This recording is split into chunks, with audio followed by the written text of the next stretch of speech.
Hi, this is Paul. It is getting towards the end of April, and what that means in the Christian Reformed Church is that Synod is fast approaching. The documents are coming out on the Christian Reformed Church website. Delegates have been elected by the various classes and announced, and delegates are preparing for Synod, and in early June, Synod will happen, and in all likelihood, it will be on YouTube again with a 30-minute delay as it has been for the last couple of years. Justin Carruthers, who I know a bit because he used to be in my classes, and he's sometimes there are deportations back to Canada.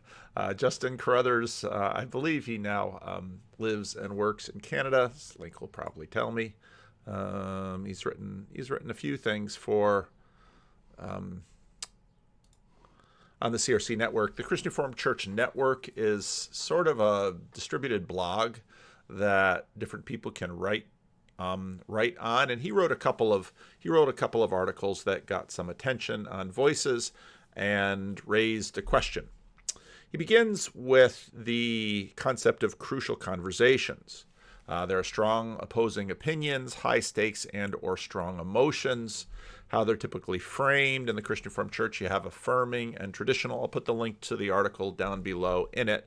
And what this tends to lead to is a fight. And it goes to Synod. How we respond is important. It's not just what we profess we believe, but how we live that out, because how we respond reflects the heart of God, or at least it should, right? Thus, I can understand why all members of the Christian Reformed Church are joined together in one central idea. Failure is not an option. We must get this right. And Synod is sort of tasked with getting this right. Part of what has happened in this debate, and I think has been growing through years of debates, are questions as to whether or not Synod can actually handle something like this. The video I posted this morning was an article by John Baer, who guards the Guardians, and it was in Public Orthodoxy. And as I very much wanted to happen, I knew that adding some publicity to this article would get me a lot of response and clarification by a number of you who have joined the Orthodox Church. I don't know the political layout of the Orthodox Church. I don't even know what the Orthodox Church is. The Orthodox Church, I don't even quite know the vocabulary to use with respect to them. But it's given me a tremendous amount of feedback. I've really enjoyed the comments that people have left. I've really enjoyed the responses on Twitter. Basically, the heart of this sounded like a very Protestant approach to church, which almost leaves you have the relationship between, well, what exactly is the church? Now, you can look at individual congregations, and those are fairly easy things to see, but what is the connecting tissue? And then the argument, who speaks for the church? How do churches get beyond a local face-to-face group? Now, by the time I release this, I will have released a conversation that I had with a member of the Christian Reformed Church in Rocky Mountain House, Alberta. And he had sent me an email and very much wanted to talk to me. He had found my YouTube channel, and I very much wanted to hear from him his thoughts. Now, nothing that he said surprised me. I had heard, I've spoken to many people who have very similar opinions that he does within the Christian Reformed Church, but it was a lovely conversation, and I thought he gave an excellent representation of what not an insignificant number of members in the Christian Reformed Church believe and how they approach these issues, and not only how they approach these issues conceptually, but for him, what going to a classis meeting is like, how he sees those who talk a lot at classis, and anyone who goes to Classis Central California with me know that I probably speak as much as anyone in that classis meeting. I probably have as much influence as anyone in our classis. And so I thought it was absolutely important to get a representation of him and many who see the Christian Reformed Church in a similar way as he does out into the world and into the discussion and into the conversation. And it gets into this, and what I loved about his conversation is he actually touched on many of the important issues, what's happening at the local level in many churches, how the local church connects to other churches, when local churches and the Christian Reformed Church divide. It has long been the case in the Christian Reformed Church that once they would reach a certain size, they would usually divide. And so you'd have first Christian Reformed and second Christian Reformed and third Christian Reformed, usually breaking and dividing, usually between 400 and 500 or 600 people, because that size would get unruly. Traditionally in the Christian Reformed Church, there was usually a minister and then maybe a bulletin secretary. And over the past 30, 40 years, staff has multiplied, and there have been many things about doing church in North America that have changed. And so size means a great deal in terms of how churches organize themselves, how they, what they do in the church. And so changes are happening all over. Now, again, what was so remarkable about John Bear's piece was that there was a sort of an implicit priority of the local church. Now I pinned a comment to the video. The video is named, I'll put the link to it, John Bear, Who Guards the Guardians? What does that mean? What do we mean by the church? Who speaks for her? And someone left just an outstanding comment, just sort of giving me a really good idea of how Orthodox churches, at least in North America, work, and give me some landscape about how to understand how they work together. Now, when you say things like how a church works, it's not tremendously easy to examine how a church works. Churches work at many different levels, and there's a tremendous amount of nuance in terms of how churches work. And so if you're curious about this comment, I pinned it. It's right up at the top. It was just an absolutely outstanding comment. But churches are wrestling with how they work. I had a really wonderful conversation today with Reformed Zoomer. It's in No Wait, No Ads. It'll be out next week. But, he's working through this as a 21-year-old. Pretty remarkable what he's done already. He's only 21 years old, but he's working through this in terms of the mainline church. And so you wrestle with the question, well, what is the church? What do we mean by that word? And I know T. Grog sort of mocks it. 2,000 years and you still don't know what a church is. It's like, yeah, well, that's true. It's often a little mysterious, but it's not that we don't know nothing.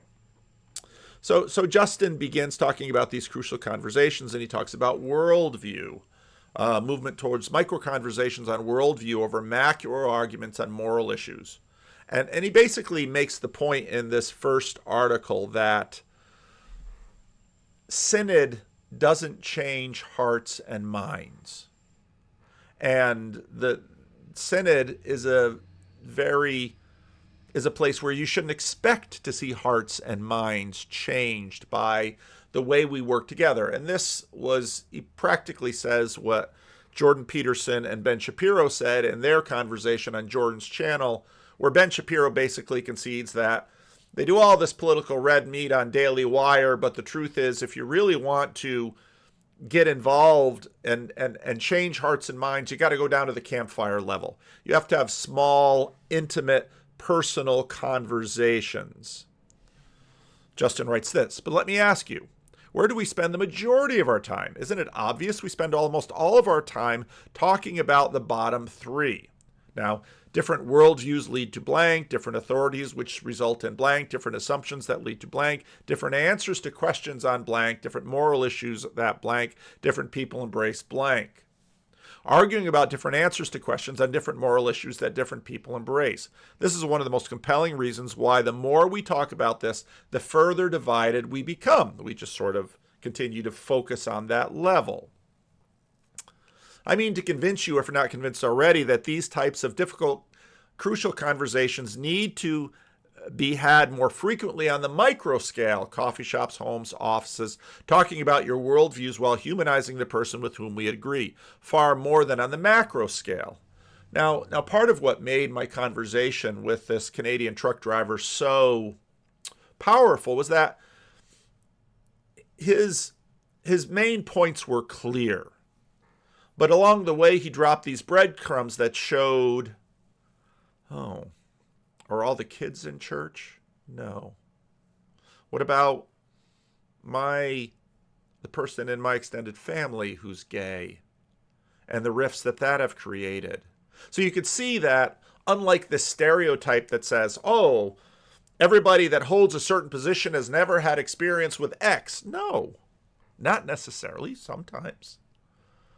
But people still are formed and have opinions, and these things matter.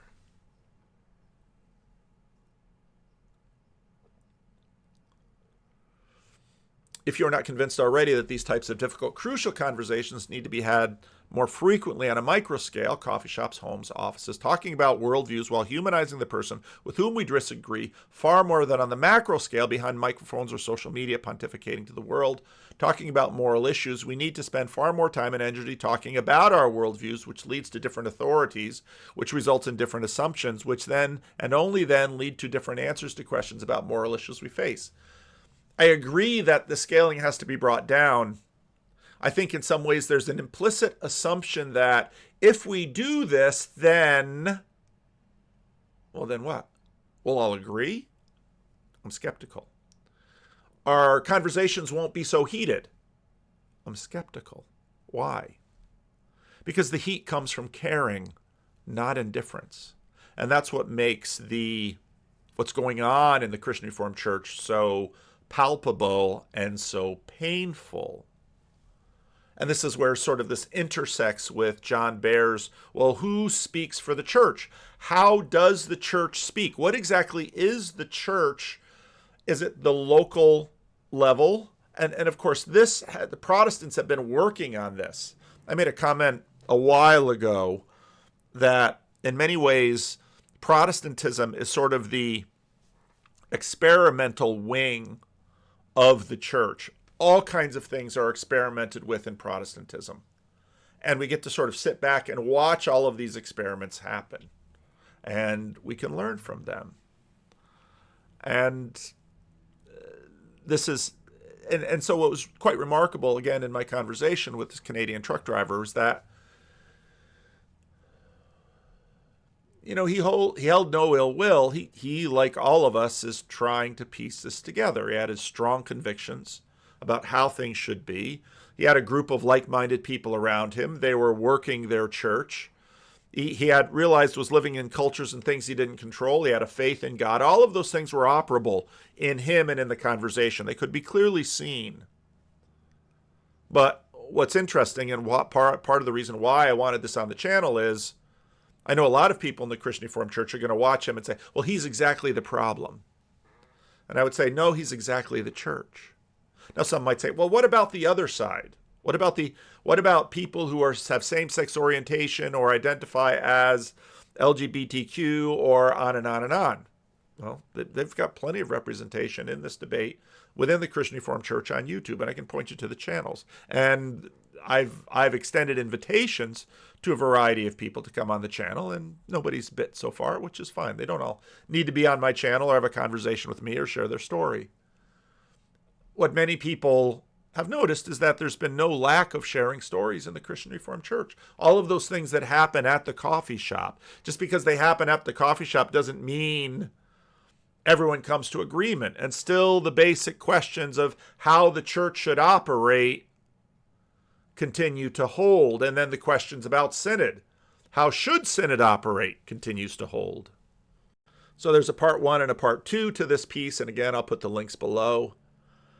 And in the beginning of the second one, he summarizes a bunch of it. And my goal in writing the article is not to address what we believe on the topic of human sexuality or even why. And you can find what he thinks if you're really curious about that. My goal is to propose 2 ideas that would help us in how to move forward to be more robust and profitable, crucial conversations for the health and vibrancy of the church we love. A movement towards micro-conversations of worldview over macro arguments on moral issues. When macro arguments is the only option, applying best practices to achieve more robust ecclesiology. Okay. And he says, greater understanding of the mandate of synod. Well, I'd agree with that. Now he goes into a discussion of white blood cells and red blood cells. And see, early on with this debate, I said, this is also a crisis of Protestantism. Now, I know some of you will note that I talk about orthodoxy here, and sometimes we talk about Catholicism here. And I try and do that in a way that tries to inhibit, boy, my camera just can't seem to focus very consistently. I try to do that in a way that doesn't sort of initiate the trigger on YouTube of intertribal warfare.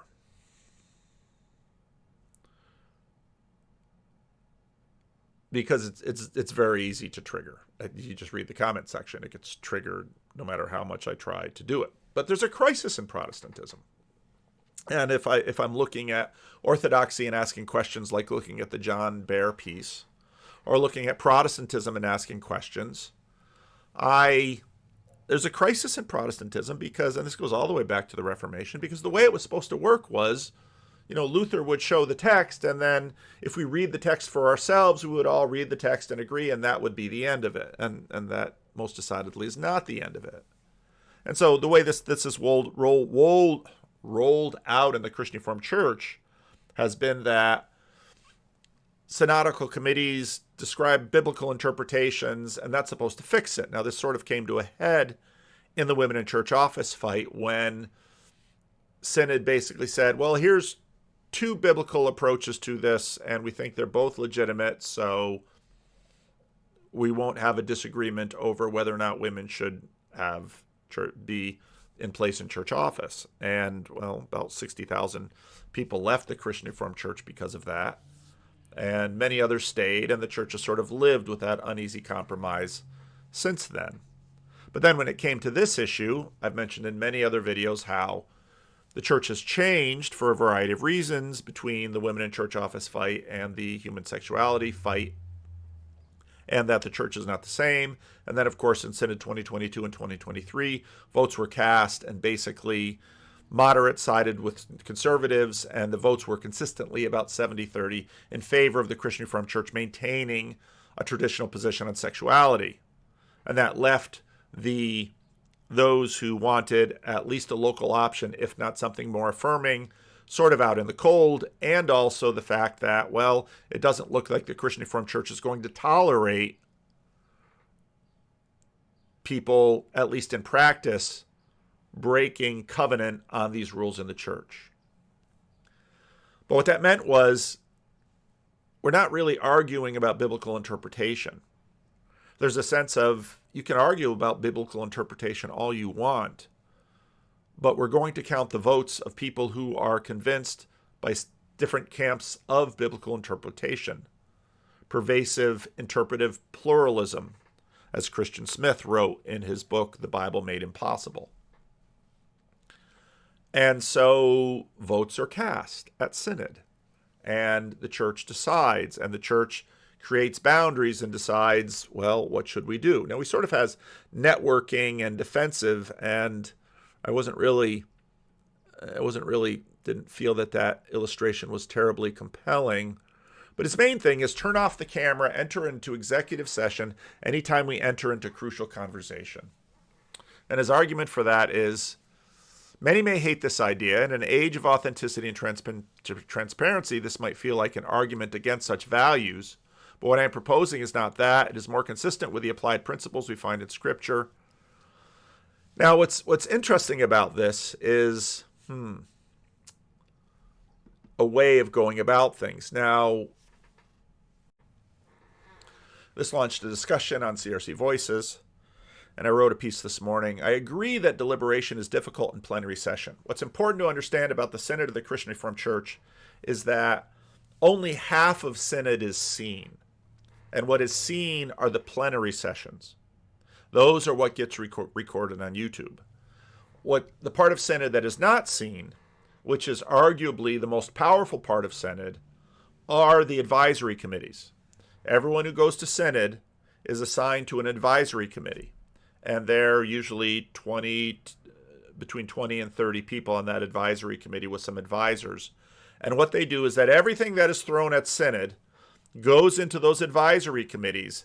And those advisory committees bring recommendations to the floor of Synod about how Synod should respond to everything that's been thrown at Synod. Everything that's thrown at Synod from denominational agencies, from communications from churches, from individuals, appeals, all of that is sent to the advisory committees. They do the pre-work, and that's where their deliberations. And those are dark. There are no cameras in those rooms. There are no recordings of those rooms. And for all practical purposes, those rooms are done in executive session.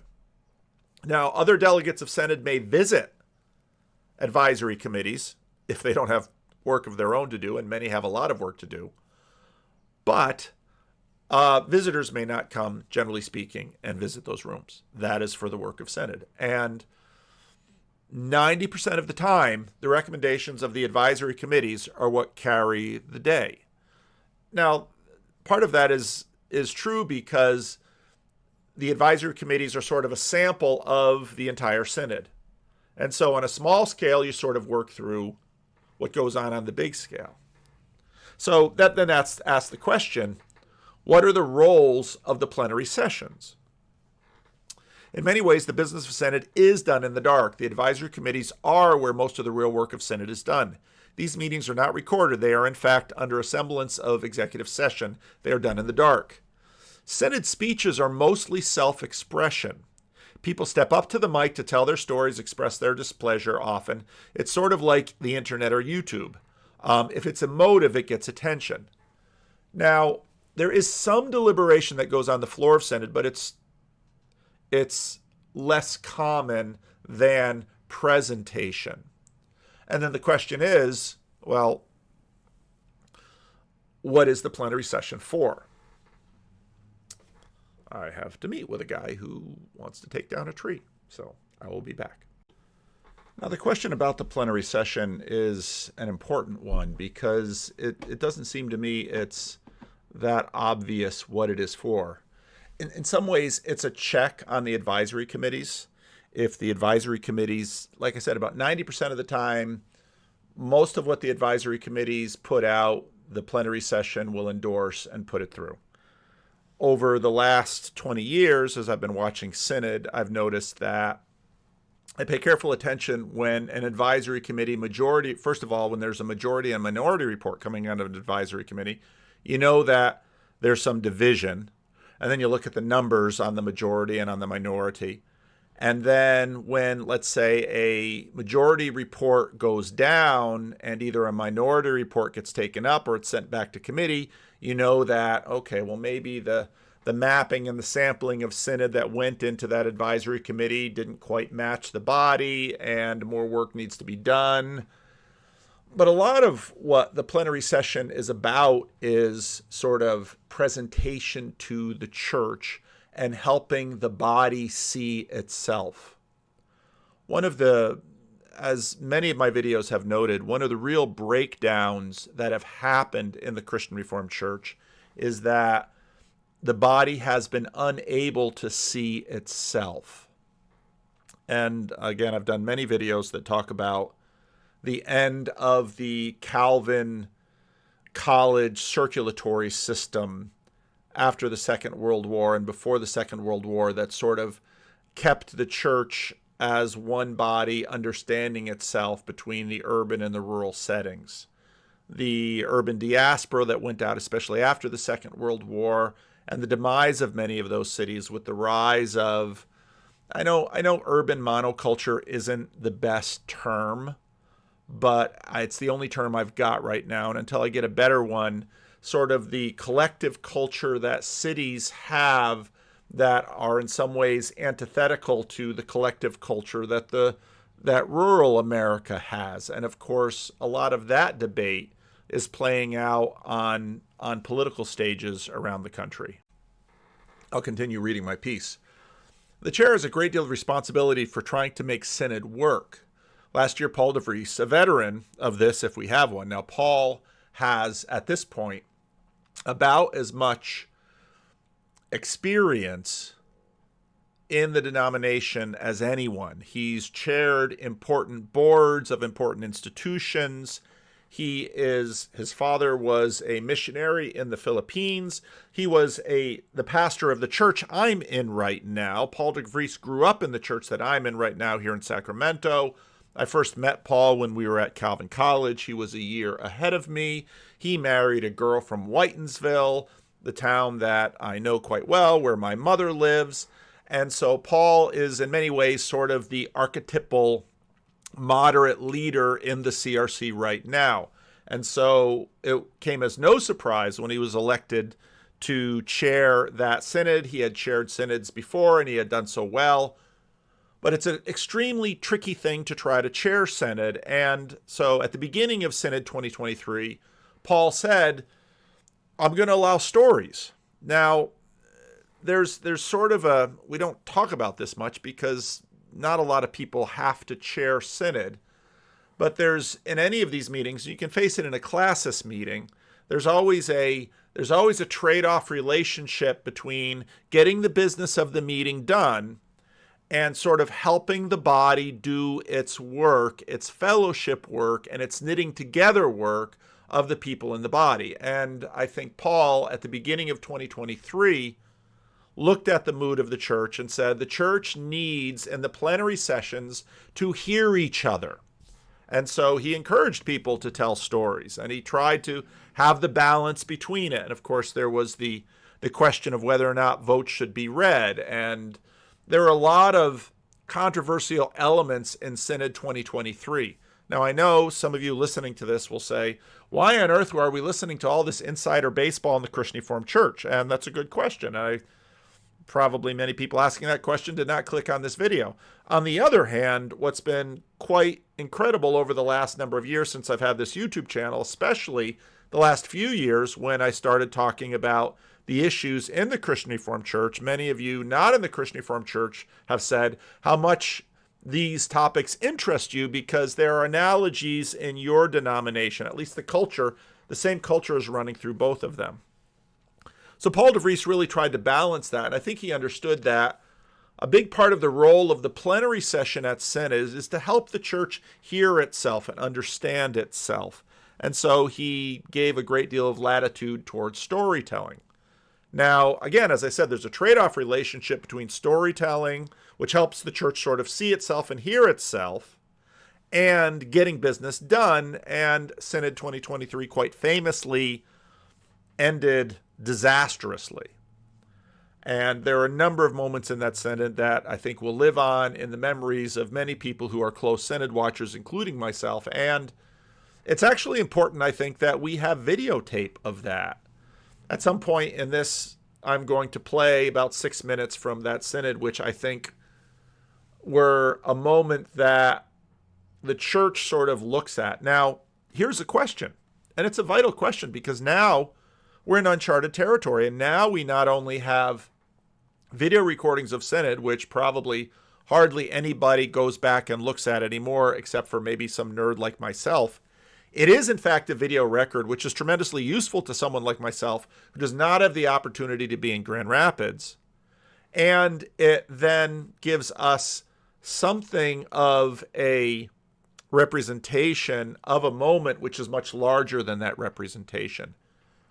I, of course, grew up in days before there was all you had out of synod were the acts of synod and then oral tradition, where you could find people who were at that synod and they could tell you the story. And of course, there's a very interesting relationship between a story that's remembered and told, and a videotape.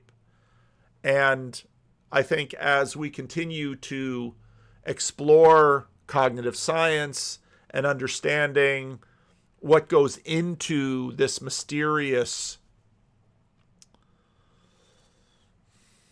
being that is human experience, it's you recognize that videotapes accurately capture some things, but also their accuracy distorts other things because it can't really sort of bring in everything around it. Yet if we didn't have the videotape, Rita's speech and the response would be in memory, and that memory would shift. And so I'm really glad, for a long time, even before YouTube, Synod was taking audio recordings, which I think was wise, but they weren't made public. Now it's public. So Paul DeVries, a veteran, he tried not to edit too much. Now this is a question. In many ways, what the chair of Synod has to do is edit the meeting as it goes. And the executive committee is under a lot of pressure to get everything done. And a lot of what comes to the Synod floor is presentation. And it's presentation to the delegates, because delegates, of course, go back and connect on with the church. But it's also presentation now to the broader church via YouTube. A great example of this are examinations. For example, in Synod 2022, if you go back on YouTube to that, you will find yours truly interviewing the the general secretary of the denomination, Zachary King, for his position. I was on the advisory committee that was responsible for that, and then I was tasked by that advisory committee to basically run the examination, but it wasn't really an examination. It was a get-to-know-you thing, where questions were asked, and there had already been a long search process that had culminated in a single candidate. Now, this has been part of the evolution of Synod. In years past, there might be sort of two candidates that come, and Synod has to choose. The church was a very different thing then, and the world was a very different place then. This is sort of analogous to what happens in many congregations, especially large congregations these days, when there's a search committee that delivers one candidate and the candidate goes to the congregation. Very seldom do you find a church council, not a search team, a church council bring two candidates to a congregation and they vote between them. Now, this church did that here 27 years ago, and I won the vote. That doesn't happen very much anymore. That is a debate that you can have, whether that should be had. But a lot of it has to do with some of what Justin Carruthers is pointing to in these pieces about what kinds of settings can accomplish what kinds of tasks. In my conversation with Redeemed Zoomer today, I started poking at that a little bit with him because we're very much in the question of institutions. And most of our institutions are formed by assumptions and traditions and practices of modernity. As modernity sort of withers and changes and recedes, there are going to need to be new practices and liturgies and new institutions that arise to function in the way that the old ones are no longer able to function. And we see all around us the decay of various institutions. And so this is all part of this transition. And so this discussion about, well, should the Christian Reformed Synod continue to stream its proceedings via YouTube before it was using another live streaming app? Is that important?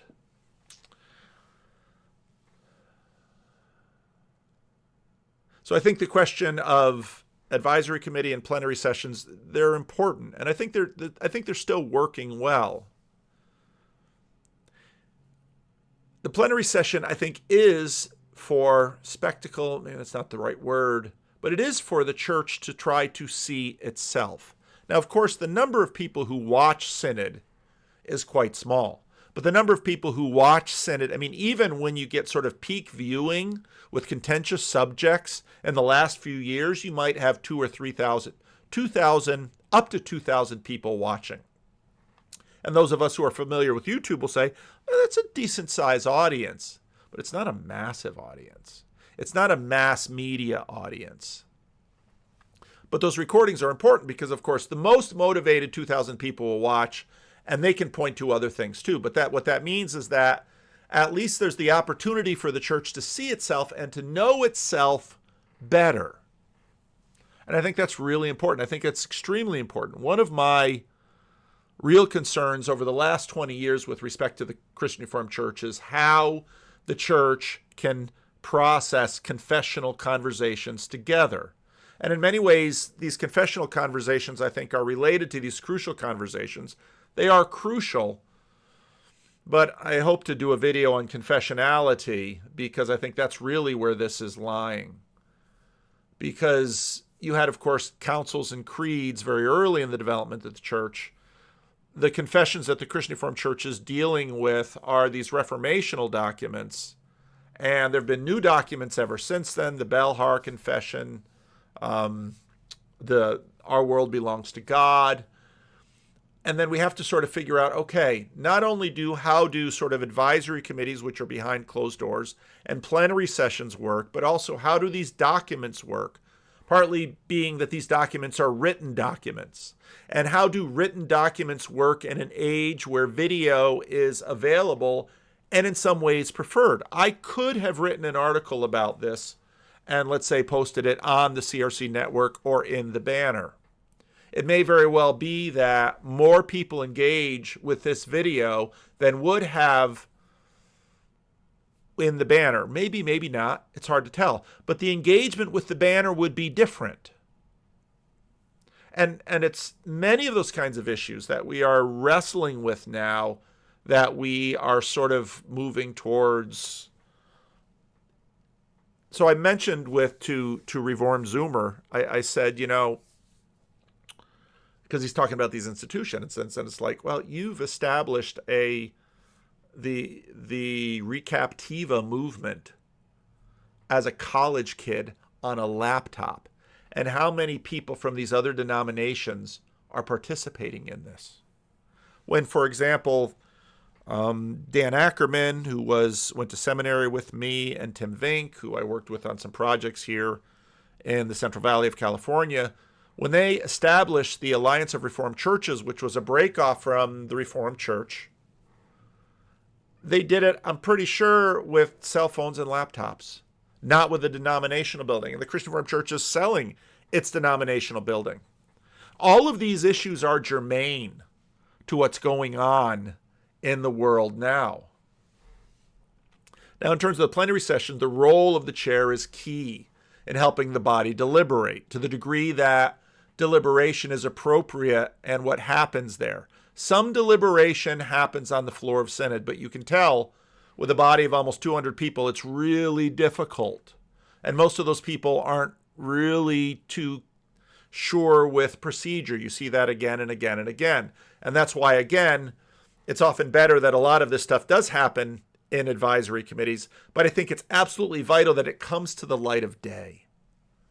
Because if it doesn't come to the light of day, then you tend to get conspiracy theories, rumors, fake news, all sorts of things happen very quickly. They can happen in a small church. They can surely happen in a denomination. Much of Synod presentation to the presentation to the body, much of Synod is presentation to the plenary and through them to the broader elements of the church paying attention. Look at the exams of seminary profs and denominational functionaries. They aren't really exams. The votes aren't really votes. This is theater, and I don't mean it in a bad way. Now, the Koreans know this because, of course, Koreans are famous for cutting all the deals in the backstage and then making a presentation up front. And they don't want any surprises in the presentation up front. Now, American culture is a little bit different with respect to that. That tends to feel a little inauthentic. But it was interesting last year when there was the question, COVID was still lingering, but there were also demonstrations outside of Synod in 2022. And there was the concern that people would come into the gallery, especially in the chapel where they had Synod in 2023. In the Fine Arts Center, there's there's separation between the body of Synod and the gallery where people are watching. In the Calvin Seminary Chapel, it's very much wraparound. There was concern that there would be pressure by activists protesting that would intimidate people on the floor of Synod. And so if you're going to close the meeting, you're going to have to kick out the gallery too. And actually, I think in terms of the functioning of the church, the gallery is really essential. Because if you go into executive session, then your reporters go out too. And then suddenly, many of your delegates that on one hand, because it's an executive session, you really shouldn't talk about it. And on the other hand, there might be things that for the health of the church should be known, which is why if you're chairing a meeting like this, you're really loath to go into executive session unless you really need to. And usually that's because you need to discuss a person. And persons are handled gently. Ideas should be managed in plenary session. When the church was mostly a regional church or a small network of Dutch churches and Synod was 2 weeks, well, the dynamics were different. Now we live in the age of YouTube and the internet. The plenary sessions are theater and spectacle, not unlike the U.S. House of Representatives. Now I'm going to play the video, and it's a moving video of what happened in Synod 2023. And that section of video still haunts me. Now, again, in terms of memory, it's still out there. But it addresses what Justin notes. And he talks about the fact that the advisory committee wrestling with the contentious matters, and many of the people who are on those advisory committees talk to me about the spirit in the room of the advisory committee. If you go back and watch the plenary sessions, you'll hear this referred to many times. We were together in prayer. They were doing that. But in some cases, they still came out with majority and minority report. So on one hand, in the face-to-face relationships, they could reinforce these bonds. And that was a good thing to do. But yet at some point, the church figures out what it wants to and what it has to say. And actually the process for doing that now, and for Synod 2024, as I said in a previous video, I don't know, even though the gravamen question is important, I don't know how much the answers that Synod will give will matter unless they do a really good job. Otherwise, churches are going to continue to sort of work as they work in their contexts. Yet the real question is going to be, what will Synod do with Classis Grand Rapids East? That's the real question. I should pause here so that I can insert the video. Then Herb, and then Matt from Lake Erie. Rita Klein-Gelting, Classis Quinty. I have a question for the majority committee, and I think I know the answer. Actually, 4 questions, but I know the answer, but because otherwise I wouldn't have signed the minority report. If this passes, can someone who is unsure of what God expects of LGBTQ peoples, can that unsure person become a member of the CRC? Question 2, can someone who is unsure become an office bearer in the Christian Reformed Church, in our churches? Number 3, can someone who is unsure sign a gravamen? Is that okay? I've been a member of the Christian Reformed Church all my life, as my husband and our parents and my 4 sons, my 4 boys, who are, Karen knows they're men, and their wives are all following Jesus and are members of the Christian Reformed Church. My 12 grandchildren are members of the Christian Reformed Church.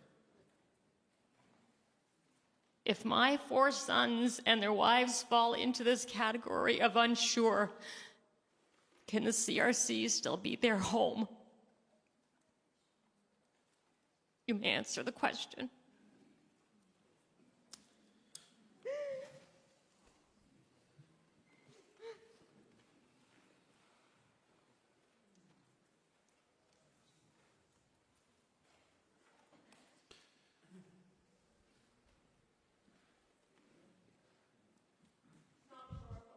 No, I know. No, Rita, that's fine. We were in committee together. I bless you. We worked together.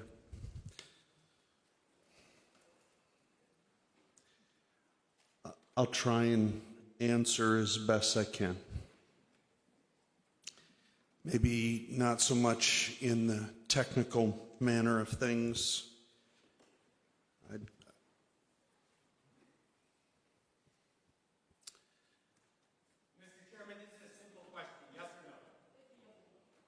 Come to order, folks. Give some space here. Give some space.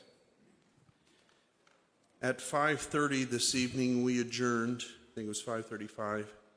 And I jumped in my vehicle and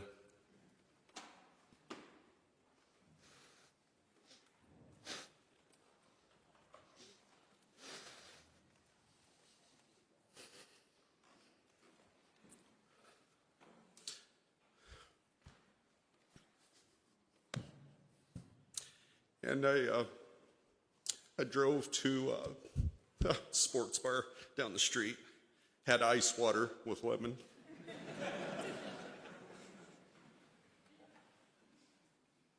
And here I am, a 55-year-old guy sitting in the corner in a sweater, crying.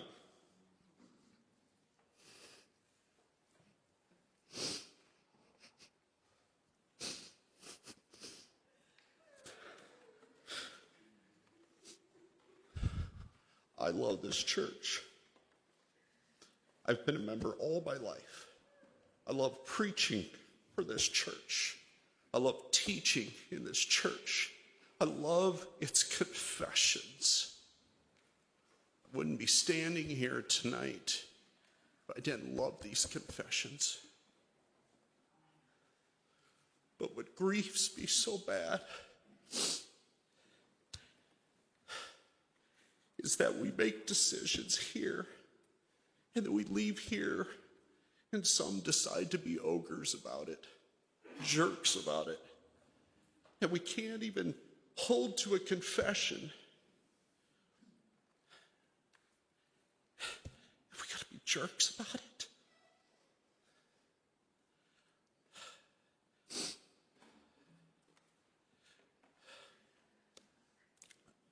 Please, so Rita, I hear your heart. Yes, Willem, it is a yes and no question. No. Let me try and put it this way. And if I'm out of order, say so. If you're going to vote for this majority report, please don't leave here and be a jerk about it. And to those who are opposed to this report, not all of us hate LGBT people. Okay? Sorry. I'm sorry.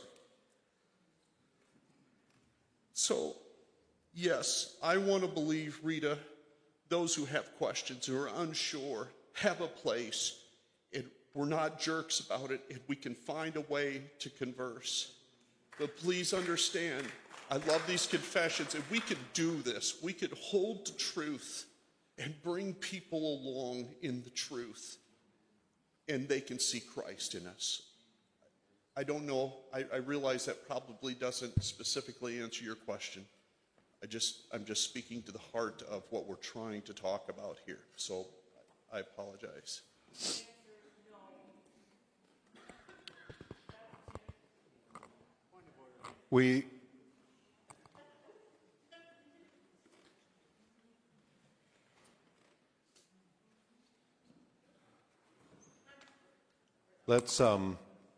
We have Matthew, then we have John. Those 6 minutes of video are so powerful. And so what happens is you take the intimacy of the advisory committee and now you bring it out to the floor. If the advisory committee were able to sort of wrap this up and put a bow on it, and that's what often happens. Advisory committees are often emotional, but they're also intimate. and people work closely together and they negotiate. And then what they really have to do is sort of take that spirit, especially when so on my advisory committee in Synod 2022, we dealt with the structure and binationality issue. And that, if it hadn't been for the human sexuality report, that would have been the contentious issue at that synod. And we went into that advisory committee with a really challenging, a lot of people didn't think we were going to be able to come out of that committee with a unified report. We did. We worked hard and we came together. And so when we got to the floor of Synod, our entire committee, Americans and Canadians, could come to the floor and say, we worked this out. But then you have to convince the rest of the floor that this compromise brokered in secret is needed for the fuller body. And that's really important, because then if the church beyond Synod is going to accept what Synod does, they need to see that emotion, that intensity. They need to see that these decisions are not made lightly, that they are not made in secret, that there's not a conspiracy. And to me, those 6 minutes nailed the current misery of the Christian Reformed Church. They're right there. And what Rita did, what Zwart did, they both showed this is something we care about. We're not taking you, the person on the other side of the aisle, lightly. We really want to be a family. How can we do this? And I think without that testimony that they offer to us through the presentation, through the pathos, I think overall the odds of the church being able to manage what we have to manage are even worse. And so I think actually the advisory committees where Synod is dark, the plenary session where Synod is open and public, I think that's a really important functionality for the entire process of the church to work. So, yeah, very much a CRC video. Let me know what you think in the comments.